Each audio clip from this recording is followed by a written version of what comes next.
હરણી નદીમાં 2 શિક્ષકો અને બાળકો સહિત 14 લોકોના મોતની ઘટનાએ હૈયા હચમચાવી દીધા છે। પરંતુ આ દુર્ઘટનામાં વાંક કોનો?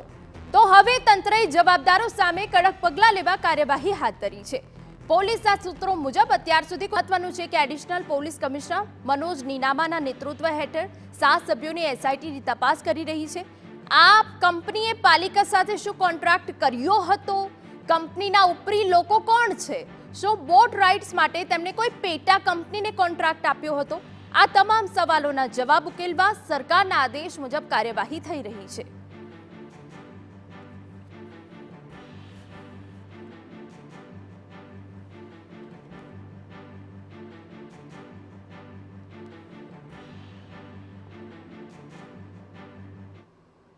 આ સમગ્ર દુર્ઘટના બાદ એ જ મોટો સવાલ થઈ રહ્યો છે કે આખરે બોટકાંડના આરોપી કોણ? અત્યાર સુધી જે 6 આરોપીની ધરપકડ કરવામાં આવી છે ક્રાઇમ બ્રાન્ચ દ્વારા, ત્યારે આ બોટકાંડના આરોપી કોણ?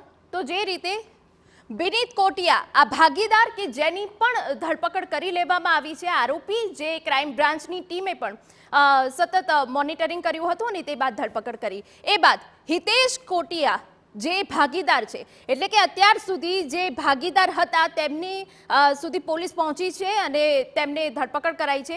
ગોપાલ શાહ, પૂર્વ ટાઉન પ્લાનર, અત્યાર સુધી આ નામ સામે આવી રહ્યા છે। આ સમગ્ર જે હરણીકાંડ સર્જાયો તેમાં જવાબદાર લોકો છે। વત્સલ શાહ જે પણ ભાગીદાર છે અને આ તમામ નામ સામે આવી રહ્યા છે। દીપેશ શાહ તે પણ ભાગીદાર છે, એટલે કે જેટલા પણ ભાગીદાર હતા તેઓની હાલ કાર્યવાહી થઈ રહી છે। ધ્રુમિલ શાહ કે જેઓ પણ ભાગીદાર હતા અને તેમના ઉપર પણ કાર્યવાહી થઈ રહી છે। રશ્મિકાંત પ્રજાપતિ પણ ભાગીદાર, એટલે કે એક પછી એક ભાગીદારના નામ સામે આવી રહ્યા છે। કેટલા મોટી સંખ્યામાં ભાગીદારો હતા? જતીન દોશી પણ ભાગીદાર હતો આ સમગ્ર જે બોટકાંડ સર્જાયો તેમાં। એ બાદ નેહા દોશી પણ ભાગીદાર હોવાનું સામે આવ્યું છે। એટલે ક્રાઇમ બ્રાન્ચની ટીમ અને જે ખાસ કરીને એસઆઈટીની ટીમની રચના કરવામાં આવી છે તેમાં તેજલ દોશીનું પણ નામ છે કે જે પણ ભાગીદાર હતા। ભીમસિંહ યાદવ કે જે પણ આ ભાગીદાર હતા। આરોપી કોણ? આ સવાલ તો હજુ છે, પરંતુ તે જે રીતે એસઆઈટીની રચના બાદ હવે ચિત્ર સ્પષ્ટ થશે। પરંતુ વેદ પ્રકાશ યાદવ નું પણ નામ બોટકાંડમાં હાલ સામે આવ્યું છે અને હાલ આ તમામ લોકો વિરુદ્ધ કાર્યવાહી થઈ રહી છે। ધર્મીન ભટાણી કે જે પણ ભાગીદાર છે આ બોટકાંડમાં, નૂતનબેન શાહ કે જેમનું પણ નામ હાલ આરોપી કોણ તેમાં સામે આવ્યું છે। પાર્વતી શાહ ભાગીદાર, એટલે કે જે આ માસૂમોનો જીવ ગયો છે તેમાં આટલા લોકો સંકળાયેલા છે। શાંતિલાલ સોલંકી જેઓ મેનેજર છે અને મેનેજરની ધરપકડ કરી લેવામાં આવી છે। એ સિવાય નયન ગોહિલ બોટ ઓપરેટર કે જેને સેફટી સાધનો ન આપ્યા, ક્ષમતા કરતાં વધુ બેસાડ્યા ત્યારે પણ ન રોક્યા। એ સિવાય અંકિત વસાવા કે જે પણ બોટ ઓપરેટર છે। આ તમામના નામ હાલ સામે આવ્યા છે હરણીકાંડમાં કે જેમાં માસૂમોનો જીવ ગયો છે। હવે એસઆઈટીમાં કોણ કોણ? Manoj Ninama additional police commissioner એસઆઈટીના અધ્યક્ષ છે, તેમની અધ્યક્ષતામાં એસઆઈટીની રચના થઈ છે।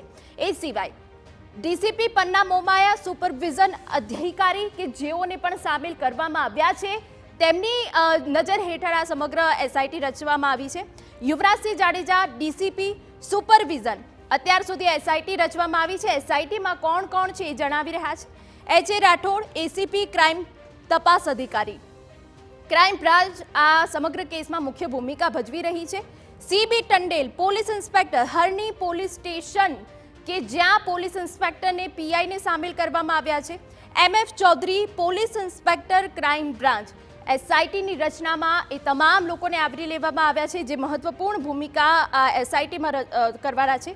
પીએમ ધાકડા પીએસઆઈ ક્રાઇમ બ્રાન્ચ, એક પીએસઆઈને પણ સામેલ કરવામાં આવ્યા છે।